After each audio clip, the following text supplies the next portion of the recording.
अस्सलाम वालेकुम dear students. आज का हमारा जो टॉपिक है वो है रेक्टिफिकेशन। रेक्टिफिकेशन क्या है? The conversion of AC into DC is called rectification. Rectification is the most popular application of diode. As we know that AC changes its magnitude continuously and changes its direction periodically. Magnetic effect में AC का ये feature तो helpful है, लेकिन chemical effect of electricity में ये helpful नहीं है। Where we use this electricity for separating the ions, और इस प्रोसेस को हम इलेक्ट्रोलिसिस कहते हैं। सिमिलरली चार्जिंग ऑफ कैपेसिटर में भी एसी का ये फीचर यूज़ नहीं होता। कैपेसिटर की चार्जिंग डीसी से की जाती है। अगर हम कैपेसिटर की चार्जिंग एसी से करेंगे तो क्या होगा? फर्स्ट हाफ साइकिल में 0 to T/2, यानी यहाँ तक तो वो चार्ज हो जाएगा कैपेसिटर, और जो नेक्स्ट हाफ साइकिल है T/2 to T, वो डिस्चार्ज हो जाएगा, उसकी रिवर्स डायरेक्शन हो जाएगी और रिवर्स डायरेक्शन को प्रीवियस चार्ज कैंसिल कर देगा। तो फिर क्या है? So in this way there are certain requirements where we have to use direct current, तो हमें डायरेक्ट करंट को यूज़ करना पड़ता है। हम एसी को फिर रेक्टिफाई करेंगे डीसी में, और डीसी क्या है? एक कांस्टेंट करंट है और एक स्टेडी करंट है जिसमें डायरेक्शन रिवर्स नहीं होती है, बल्कि डायरेक्शन उसकी सेम रहती है, मैग्नीट्यूड भी सेम रहती है। ये करंट केमिकल इफेक्ट में और चार्जिंग ऑफ कैपेसिटर दोनों में यूज़ होता है। इसकी एग्जांपल जो है, इसमें हम जैसे हमने बैटरीज़ को चार्ज करना है, जो भी रिचार्जेबल बैटरीज होती है like mobile, laptop, computer, inverter, UPS, इन सब में बैटरीज यूज़ होती हैं जिनको हम चार्ज करते हैं। तो उसमें क्या करते हैं, फिर हम एसी को डीसी में कन्वर्ट करते हैं, रेक्टिफाई करते हैं। और रेक्टिफाई करने के लिए हमें डायोड्स की ज़रूरत पड़ती है। डायोड्स क्या होते हैं? जो कि करंट को सिर्फ एक ही डायरेक्शन में अलाउ करते हैं। डीसी में ट्रांसफार्मर की ज़रूरत नहीं पड़ती है, क्योंकि उसमें हमने वोल्टेज को चेंज नहीं करना पड़ता, वोल्टेज चेंज नहीं होता उसमें। जबकि एसी में ट्रांसफार्मर की ज़रूरत पड़ती है। जैसे कि घरों में तो सप्लाई 220 वोल्ट्स आ रही होती है। अब अगर आपने एक मोबाइल की बैटरी को चार्ज करना है जिसमें 4 वोल्ट्स चाहिए, अब घर में जो घरों में सप्लाई है वो 220 वोल्ट्स हैं, और जो मोबाइल या मोबाइल की जो बैटरी है उसको चाहिए 4 वोल्ट्स। तो अब यहाँ पर हम ट्रांसफार्मर यूज़ करेंगे जो इसको स्टेप डाउन करेगा। ट्रांसफार्मर का जो पर्पस होता है वो वोल्टेज को step up and step down करता है। अब यहाँ पे हमें क्योंकि 4 वोल्ट्स चाहिए तो उसको स्टेप डाउन करेगा, 4 वोल्ट्स तक लेके आएगा। फिर क्या होगा? So voltage adjustment has to be done when it is in AC stage. AC stage तक तो हम इसकी वोल्टेज एडजस्टमेंट करेंगे by using the transformer. Then we charge the battery by DC current. फिर हम उसको डीसी करंट से charge करेंगे। हमने जो करंट यूज़ करना है वो हमने डीसी ही करना है उसमें यूज़। सो रेक्टिफिकेशन फिर क्या हुआ? Rectification is the process in which we convert AC into DC. तो यहाँ पर उसकी 2 टाइप्स हैं। जो first one is half wave rectification, और सेकंड कौन सी हुई? Full wave rectification. जो सबसे पहले हम स्टडी करेंगे वो हाफ वेव को स्टडी करेंगे। हाफ वेव की पहले हम डायग्राम ड्रॉ करते हैं। इसमें हम एसी सप्लाई लेंगे और इसको कनेक्ट करेंगे डायोड के साथ। ये इसका पी टाइप है और ये एन रीजन है। इसके साथ हम एक रजिस्टर लगाएंगे और इस तरीके से ये सर्किट कंप्लीट है। अब यहाँ पर ये लोड है, लोड रजिस्टर RL। यहाँ पे मैं एग्जांपल मोबाइल की देती हूँ क्योंकि आप मोबाइल को इजीली अंडरस्टैंड कर लेंगे। अब तो हर बच्चे के पास मोबाइल होता है। तो यहाँ पे जो वोल्टेज आउटपुट है वो V0 आउटपुट सिग्नल यहाँ पर आएंगे, और यहाँ पर क्या है? Input signal.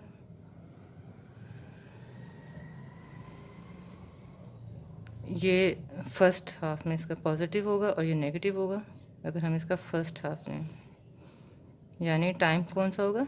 0 to T/2। तो ये P है और ये N है। फर्स्ट हाफ साइकिल में क्या होगा? इसको पहले ग्राफ से भी हम इधर ड्रॉ कर लेते हैं। ये AC सिग्नल है और यहाँ पर ऐसे ड्रॉ कर लें। यहाँ पे जो आउटपुट आएगी वो डीसी की आएगी। अब फर्स्ट हाफ साइकिल में क्या हो रहा है, ये पॉजिटिव पीक है तो ये भी पॉजिटिव टर्मिनल होगा, ये नेगेटिव होगा। पॉजिटिव पॉजिटिव के साथ कनेक्टेड है, नेगेटिव नेगेटिव के साथ, तो ये कौन सी बाइसिंग होगी, इसको हम फॉरवर्ड बाइसिंग कहेंगे, फॉरवर्ड बाइस्ड। अब फॉरवर्ड बाइसिंग जब होती है तो उसमें करंट इजीली फ्लो कर जाता है क्योंकि रेजिस्टेंस कम होती है। रेजिस्टेंस कम होगी, करंट पास करेगा, तो जो हमारे पास आउटपुट आएगी वो ऐसी आ जाएगी। और रिवर्स बाइसिंग, अब हमने क्या करना है, अब नेक्स्ट ये वाली साइड लेंगे रिवर्स, और इसका टाइम T/2 टू T होगा जी। अब ये हमारी साइड जो होगी वो पॉजिटिव हो जाएगी और ये नेगेटिव हो जाएगी। जब नेगेटिव पॉजिटिव को ये जहन में रखना है आपने, जब नेगेटिव पॉजिटिव के साथ कनेक्टेड होगा और पॉजिटिव नेगेटिव के साथ, तो क्या होगा, उसको हम रिवर्स बाइसिंग कहेंगे। अब यहाँ पर पॉजिटिव पॉजिटिव के साथ होगा तो फॉरवर्ड बाइसिंग, और नेगेटिव अपोजिट होगा तो फिर वो रिवर्स बाइसिंग होगी। रिवर्स बाइसिंग में क्या होता है, उसमें रेजिस्टेंस ज़्यादा होती है, करंट पास नहीं करता। जब करंट पास नहीं करेगा तो हमें आउटपुट भी नहीं मिलेगी, और यहाँ पर एज इट इज़ आपके पास ये रह जाएगा ज़ीरो आउटपुट, पीक नहीं मिलेगी आपको। फिर हम नेक्स्ट सिग्नल इसका पॉजिटिव पीक लेते हैं। पॉजिटिव पीक क्योंकि साइक्लिक है, साइकिल इस तरीके से वेव इसमें से पास करेगी, इस सप्लाई देंगे हम। तो जब नेक्स्ट में क्या होगा कि फिर ये पॉजिटिव होगा, फॉरवर्ड बाइसिंग होगी, इसमें से करंट पास करेगा तो पीक आपको ऐसे मिल जाएगी। अब ये देखें, ये हाफ वेव, जैसे हमारा टॉपिक है हाफ वेव रेक्टिफिकेशन, तो हाफ वेव मिल रही है, हाफ नहीं मिल रही, हाफ आपको आउटपुट मिल रही है। अब हाफ वेव का एक डिसएडवांटेज है कि इसमें एनर्जी लॉस हो रही है, ये देखें यहाँ पे एनर्जी वेस्ट हो रही है। तो हाफ वेव रेक्टिफिकेशन फिर हम इसको अप्लायंस में यूज़ नहीं कर सकते हैं, सिर्फ इसको हम समझ सकते हैं कि रेक्टिफिकेशन का प्रोसेस क्या होता है। तो फिर हम ऐसा कौन सा प्रोसेस है जिसमें हम यूज़ करें, इसको कन्वर्जन करें एसी की डीसी में, तो वो फुल वेव रेक्टिफिकेशन होगा जिसमें हमें मैक्सिमम आउटपुट मिलेगी। फुल वेव रेक्टिफिकेशन, उसको समझने के लिए हम डायग्राम ड्रॉ करते हैं, उसको समझते हैं क्या होती है फुल वेव रेक्टिफिकेशन जी। फुल वेव रेक्टिफिकेशन, इसमें सबसे पहले बच्चों हम डायग्राम ड्रॉ करेंगे। इसमें हम 4 डायोड्स यूज़ करेंगे, 4 डायोड्स। अब इसको डायोड्स को ड्रॉ कैसे करना है, 2 डायोड्स एक डायरेक्शन में होंगे और 2 डायोड्स दूसरी डायरेक्शन में होंगे।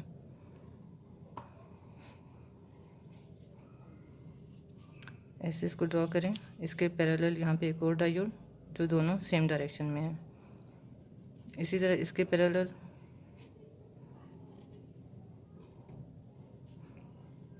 अब ये 4 डायोड्स हैं, इसको हम D1 कह देते हैं,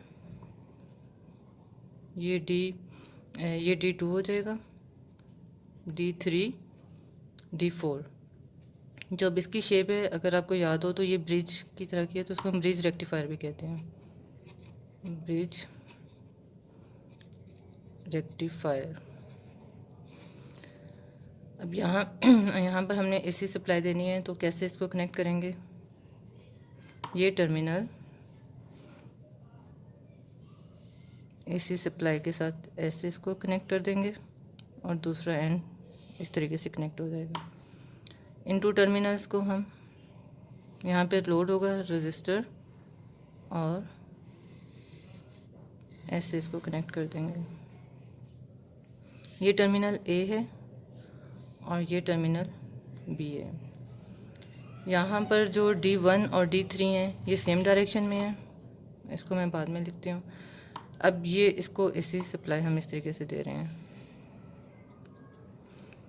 जब ये पॉजिटिव है तो ये टर्मिनल पॉजिटिव होगा, ये नेगेटिव होगा, इसका मतलब है ए पॉजिटिव होगा और जो बी है वो नेगेटिव होगा। ये लोड है जहाँ पर आउटपुट मिलेगी, आउटपुट सिग्नल मिलेगा, और इसको हम किससे रिप्रेजेंट करेंगे, इसको V0 से भी करते हैं और इसको RL कहते हैं। अब जो सबसे इम्पॉर्टेंट है, यहाँ पर करंट कैसे फ्लो करेगा, हमें आउटपुट कैसे मिलेगी। हमने इसकी 2 डायग्राम्स बनानी है, तो मैं यहाँ पर इसका ग्राफ इस जगह पर इसको ड्रा करती हूँ। ये AC सिग्नल है, यहाँ पर हम AC दे रहे हैं तो हमें जो आउटपुट मिलेगी वो डायरेक्ट करंट की मिलेगी। अब यहाँ इसको इस तरीके से ऐसे ड्रॉ कर देते हैं, यहाँ पर आउटपुट आ जाएगी। पहले इसको समझ लेते हैं, फिर दूसरी डायग्राम यहाँ पे ड्रॉ कर लेंगे। फिगर A है। अच्छा जी, ये पॉजिटिव टर्मिनल है, ये नेगेटिव है। अब मैंने आपको बताया था कि जब पॉजिटिव पॉजिटिव होता है तो वो फॉरवर्ड बायसिंग होती है। ये पॉजिटिव नेगेटिव है तो ये रिवर्स हो जाएगा। अब यहाँ पर आ जाएं, ये नेगेटिव और ये पॉजिटिव है तो फिर ये रिवर्स होगा। Negative negative forward. कौन से इसमें पे डायोड्स फॉरवर्ड हैं? इसमें D1 एंड D3 ये फॉरवर्ड बाइस्ड हैं। D2 एंड D4 ये कौन से हैं? रिवर्स बाइस्ड हैं। करंट कैसे पास करेगा? हम पॉजिटिव पीक से देखते हैं। यहाँ से करंट की सप्लाई है, करंट इस तरीके से पास करेगा। अब यहाँ पे इसको 2 पाथ्स मिल रहे हैं, एक ये वाला और एक ये वाला। अभी तो रिवर्स है, इन दोनों को तो कैंसिल कर दें क्योंकि ये तो ब्लॉक कर रहे हैं, यहाँ से करंट पास नहीं करेगा। तो फिर इसका मतलब है कि D1 से करंट पास करेगा। यहाँ हम फिर एरो ड्रॉ करेंगे, यहाँ से होता हुआ अब यहाँ पर भी इसको 2 पास मिल रहे हैं। एक तो उसने यहाँ से जा सकता है और एक यहाँ से जा सकता है। तो रिवर्स बाइसिंग में से, रिवर्स बाइस्ड में से तो डायोड में से नहीं जा सकता। फिर करंट यहाँ से पास करेगा, इस रजिस्टर के थ्रू पास करता हुआ वो ऐसे आएगा। इसको आपने थोड़ा सा इस तरीके से ड्रॉ करना है। इसका मतलब ये होता है कि इसको क्रॉस कर रहा है, कनेक्टेड नहीं है बल्कि वायर्स आपस में एक दूसरे को क्रॉस कर रही हैं। तो अब ये यहाँ से करंट, अब जब करंट यहाँ पहुँचा तो इधर भी 2 पास हैं, एक ये और एक ये। तो वो कहाँ से करेगा? फॉरवर्ड बायस डायोड से करेगा। यहाँ से होता हुआ फिर इधर जाएगा और ऐसे और अपना साइकिल कंप्लीट करेगा। So current will reach to its destination. यहाँ तक पहुँच गया करंट, और करंट पहुँच गया तो उसकी आउटपुट भी मिल गई, जो कि हम ऐसे ड्रॉ कर देंगे। ठीक, अब हमने क्या करना है? ये तो था फॉरवर्ड बायस्ड, मतलब जो पॉजिटिव पीक थी। अब हमने नेगेटिव भी देखनी है। नेगेटिव के लिए अब सेम हमें यहाँ पे ड्रॉ करना पड़ेगा। इसको डायोड्स को छोटी सी तरह बना लेते हैं डायग्राम। इसी तरीके से ब्रिज फॉर्म में 4 डायोड्स हमने ड्रॉ करने हैं। इसके पैरेलल दूसरा डायोड और ऐसे ये 4 डायोड्स हमने ड्रॉ कर दिए। ये D1 है, D2, D3, D4। इसका एक टर्मिनल AC सप्लाई के साथ है और दूसरा यहाँ पर ये A है और ये B है।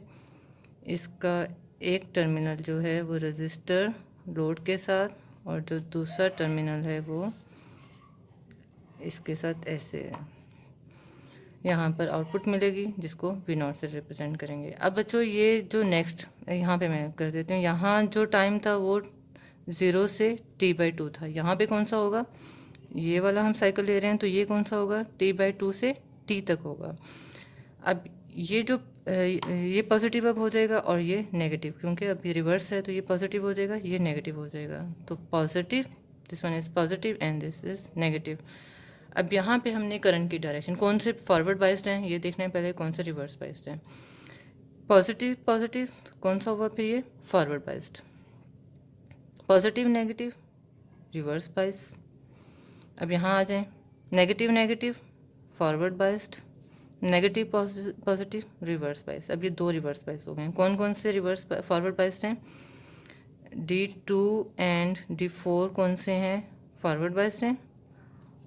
और D1 एंड D3 क्या है? रिवर्स बाइस्ड हैं। करंट की डायरेक्शन देखनी है, करंट कैसे पास कर रहा है। करंट अब यहाँ से जाएगा, यहाँ से फ्लो करता हुआ करंट पहुँच जाता है B तक। B पॉजिटिव पीक है, पॉजिटिव पॉजिटिव। अब इसको यहाँ से 2 पास मिल रहे हैं, यहाँ तो ब्लॉक हो गया। अब उसका जो पाथ है वो यहाँ से होता हुआ यहाँ पर पहुँच जाएगा। यहाँ से रिवर्स बाइस्ड है तो यहाँ पे भी ब्लॉक हो जाएगा, इसका मतलब वो यहाँ से पास कर जाएगा। इधर से होता हुआ कहाँ जाएगा? यहाँ पर, और इस टर्मिनल पर पहुंच जाता है, यहाँ पर इस पॉइंट पे पहुंच जाता है। इस पॉइंट पर भी इसको 2 पाथ्स मिल रहे हैं, एक ये आर वाला, एक फॉरवर्ड वाला। यहाँ से तो पास नहीं करेगा, तो वो फॉरवर्ड से होता हुआ यहाँ पर जाएगा और इस तरीके से अपना साइकिल कंप्लीट करेगा। इस तरीके से अब यहाँ पर भी पूरा साइकिल कंप्लीट हो गया और पूरी करंट को आउटपुट मिल गई। तो ये आउटपुट मिल गई तो हम उसको ऐसे ड्रॉ कर देंगे। फिर नेक्स्ट आएगा पॉजिटिव पे, तो इस तरीके से आउटपुट मिल जाएगी। नेगेटिव में इस तरीके से आउटपुट मिल जाएगी और आपको एक कंप्लीट फुल वेव मिल जाती है, डीसी डायरेक्ट करंट। यहाँ पे जब अपने डेस्टिनेशन पे पहुँचता है तो सेम इसी तरीके से दोनों स्टेप्स में एक ही प्रोसेस होता है। तो डीसी डायरेक्ट करंट आपको मिल जाता है, फुल वेव मिल जाती है। और दोनों का पैसेज भी ये देखिए, यहाँ पर इसी डाउनवर्ड डायरेक्शन में है, ये भी डाउनवर्ड डायरेक्शन में है। अब यहाँ तक तो हमें फुल वेव मिल गई, रेक्टिफिकेशन हो गई। अब ये जो है ये वेव पल्सेटिंग है। पल्सेटिंग का मतलब ये है कि शुरू में कम है, फिर ज़्यादा है, फिर कम हो रही है, इंक्रीज़ हो रही है, डिक्रीज़ हो रही है। इस तरीके से पल्सेटिंग वेव मिल रही है, स्मूथ नहीं है। अब हमने इसको स्मूथ करना है, तो इसको यानी कांस्टेंट मैग्नीट्यूड हमें चाहिए, सेम मैग्नीट्यूड चाहिए। तो हम क्या करेंगे, उसको ओवरकम कैसे करेंगे? उसके लिए हम फ़िल्टर्स यूज़ करते हैं।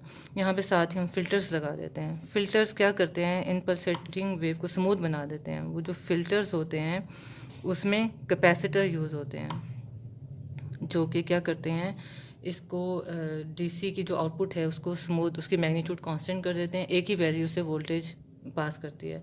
अगर ये 0 to 5 इसमें वोल्ट की वेरिएशन आ रही है तो मे बी वो उसको 2.5 वोल्ट या 3 कर दें, लेकिन वो इसी में एडजस्टमेंट उसकी हो जाएगी, फिर एक कांस्टेंट करंट इसमें से पास करेगा।